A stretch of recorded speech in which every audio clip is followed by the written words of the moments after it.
안녕하세요. 유리마나입니다. 지난해에 이어 올해 들어서도 엔비디아의 랠리는 계속되고 있습니다. 제가 포브스 관계자였다면 이 엔비디아에게 포브스 선정 그때 살걸, 할 때 살걸 하는 종목 1위의 영예를 돌리고 싶은데요. 최근 엔비디아와 관련해 흥미로운 소식이 전해졌습니다. 바로 월스트리트의 전설적인 투자자 스탠리 드러켄밀러가 엔비디아에 대한 포지션을 거의 청산한 것인데요. 보유한 엔비디아 주식을 무려 71.51% 매각했습니다. 좀 더 구체적으로 어떤 거래가 있었던 것인지, 그리고 월스트리트의 전설이 바라본 현 시점에서의 엔비디아의 밸류는 어떤 것인지 살펴보도록 하겠습니다.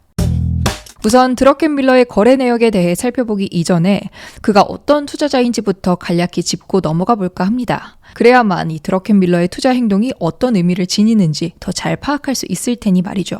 드러켄밀러의 유명한 별명 중 하나는 바로 월스트리트의 돼지입니다. 버핏은 오마하의 현인, 피터 린치는 주식의 마술사, 칼 아이칸은 기업 레이더, 전설적인 투자자라면 하나같이 멋들어진 별명을 가지고 있는데 돼지라니 어떤 의미인지 굉장히 궁금해지는데요. 심지어 월스트리트에서 돼지는 부정적인 의미로 사용되는 비유입니다. 욕심만 많아서 리스크를 고려하지 않는 고위험 투자를 반복하는 사람을 가리킬 때 돼지라고 부르곤 하죠. Bulls make money, bears get money, pigs get slaughtered. 황소도 돈을 벌고 곰도 돈을 벌지만 돼지는 도살당한다는 격언은 이 투자계에서 자주 인용되는 속담입니다. 드러켄밀러에게 이와 같은 별명이 붙은 이유는 그가 지닌 순부사적인 기질 때문입니다. 드러켄밀러는 시장의 변화에 유연하게 대처해 자신의 투자 전략을 한순간에 급격히 변경하기도 하는 이 과감한 결단력을 지닌 투자자인데요. 고수익 기회에 집중적으로 투자하며 투자 기회에 대한 강한 확신이 있을 때면 큰 베팅도 마다하지 않습니다. 조지 소로스와 함께 1992년 영국 파운드에 대한 공매도로 하루 만에 10억 달러를 벌어들인 것도 대표적인 사례고요. 그리고 드러켄밀러는 자신의 욕심을 주체하지 못해 도살당해버리는 그저 그런 돼지가 아닙니다. 뭐랄까 이 멧돼지나 황금돼지? 무엇이 되었든 보통을 넘어선 엄청난 돼지라고 볼 수 있는데요.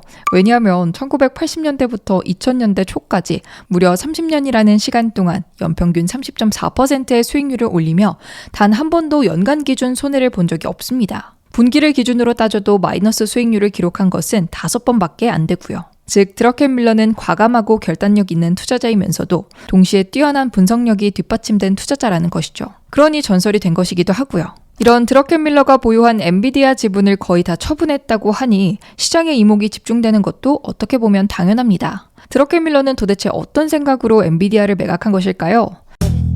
우선 구체적인 거래 내역을 살펴보겠습니다. 지금 보시는 자료는 이 드러켄밀러가 이끄는 듀케인 패밀리 오피스의 13F 공시 내역입니다. 미국에서는 1억 달러 이상의 증권 자산을 관리하는 기관 투자자는 분기별로 SEC에 보고서를 제출하게 돼 있습니다. 이를 바탕으로 우리는 드러켄밀러의 투자 내역을 확인할 수 있죠. 지난 1분기 드러켄밀러는 엔비디아와 관련해 2가지 종류의 거래를 진행했는데요.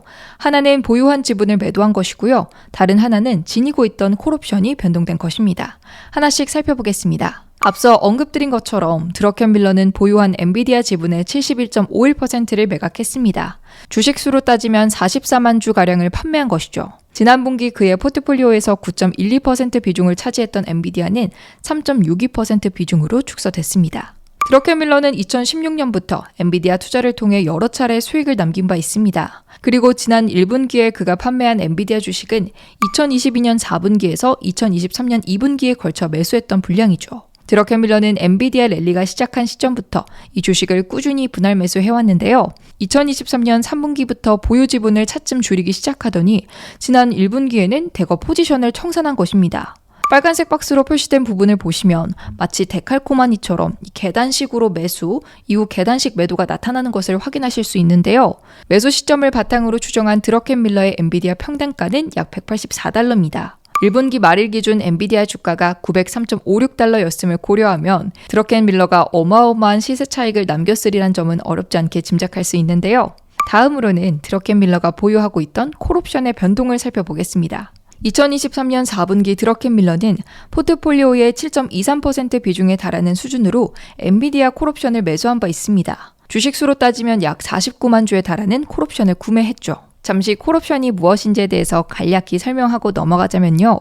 콜옵션은 주식 등 자산을 특정 날짜에 미리 정해진 가격으로 구매할 수 있는 권리를 말합니다. 일종의 선물 계약을 맺는 거죠. 예를 들어 당신은 미래에 사과가 비싸질 거라고 확신하는데 지금은 사과 한 상자가 $10라고 칠게요. 그러면 사과 판매자에게 다가가서 내가 $1의 계약금을 걸어놓을 테니 3개월 뒤에 $10에 사과 한 상자를 살 수 있게 해주세요 라고 제안을 합니다. 판매자가 동의하면 그 $1는 콜옵션을 사는 가격, 즉 프리미엄이 되고요.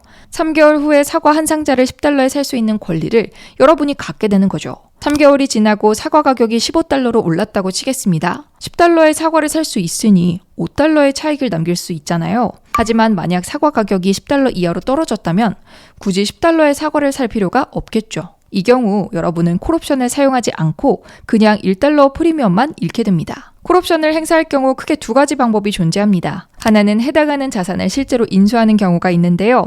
지금은 $15로 올라버린 사과를 과거에 $10에 사기로 계약을 맺어놨으니 $10를 지불하고 그 사과를 실제로 수령하는 거죠. 다른 하나의 방법은 실제 자산은 거래하지 않고 옵션 계약의 차익만을 현금으로 정산하는 방법이 있습니다. 굳이 사과를 구매하지 않고 그냥 $5의 현금을 받는 거죠. 이 정도의 개념을 숙지한 채로 다시 드러켄밀러의 옵션 거래 내역을 확인해 보도록 하겠습니다. 그의 13F 공시를 확인하게 되면 약 49만 주의 콜옵션을 매수했음에도 불구하고 실물 주식 거래 내역에는 해당하는 분량의 지분 거래 내역이 존재하지 않습니다. 실물 주식이 오가지 않았다는 것은 둘 중 하나입니다. 콜옵션을 행사하지 않았거나 콜옵션을 행사했으나 현금 차익만을 정산받은 것이죠.